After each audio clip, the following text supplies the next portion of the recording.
മനസ്സിലാക്കാതെ എവിടെയെങ്കിലും ഇരുന്നിട്ട് ഡബിൾ ഡെക്കർ ഉണ്ടാക്കിയത് ശരിയായില്ല, ഡബിൾ ഡെക്കർ നഷ്ടമാണ്, ഡബിൾ ഡെക്കർ പൊല്യൂഷൻ ഇല്ല എന്നൊക്കെ പറഞ്ഞു. ഡബിൾ ഡെക്കറിനെ കൊണ്ട് പരമാവധി കോടതിയെ കൊണ്ട് തടയിക്കാൻ വേണ്ടി ശ്രമിച്ചു. ഒന്നും നടന്നില്ല. ഈ ഡബിൾ ഡെക്കർ 1 കോടി രൂപ നേടുമ്പോൾ നിങ്ങൾ മനസ്സിലാക്കണം, അതിന് 70 ലക്ഷം രൂപയും ലാഭം. ഡബിൾ ഡെക്കർ 1 കോടി നേടുമ്പോൾ 70 ലക്ഷം രൂപ പ്രോഫിറ്റാണ്. അത് ഈ നേതാക്കന്മാർ വല്ലതും വന്ന് തന്നാണ്. പിന്നെ ശബരിമല ഇന്നലെ മെനഞ്ഞാന്നല്ലേ ആൾ തുടങ്ങി, അവിടെ പിന്നെ മണ്ഡലത്തിൽ അടച്ചിരുന്നല്ലോ, അപ്പോഴും കളക്ഷൻ ഉണ്ടായിരുന്നല്ലോ 9 കോടി രൂപ. പല ദിവസങ്ങളിലും 9 കോടി, 8.5 കോടി, 8.90 പോയിട്ടുണ്ട്. ചുമ്മാ അടിച്ചുവിടെയല്ലേ.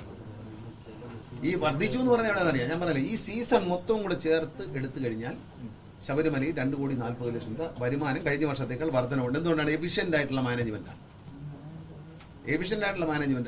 അതുകൊണ്ടാണ്. അല്ല, അതിപ്പം കടങ്ങൾ തീരട്ടാ മതി. 2700 കോടിയുടെ കടം ഇല്ല. അതിപ്പം പൈസ വന്നെന്ന് അറിഞ്ഞാൽ ഉടനെ ആനുകൂല്യം തരുമെന്ന് പറഞ്ഞാൽ അങ്ങനെയാണ്. ഇപ്പം ശമ്പളം കൊടുക്കുന്ന തന്നെ എത്ര വർഷത്തിന് ശേഷം ഒരുമിച്ച് കൊടുക്കുന്നില്ല. അതൊക്കെ മതി, തൽക്കാലം അത് മതി. കാരണം എന്തറിയാം, ജീവനക്കാരെ ആനുകൂല്യം എന്ന് പറയുന്ന ഒരുപാട് കേസുകൾ തോറ്റുവെച്ചിട്ടുണ്ട്. ഞാൻ വരുന്നതിന് മുമ്പ് കോടിക്കണക്കിന് രൂപ പലർക്കും കൊടുക്കാനുണ്ട്.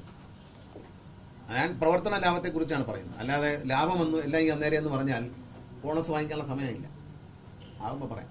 ഇപ്പം തൽക്കാലം ഇതൊന്ന് മെച്ചപ്പെടട്ടെ എന്ന് ഇരുന്നിട്ടല്ലയോ കാര്യം നീട്ടുന്നേ. നമുക്കൊന്ന് ഇരിക്കാം.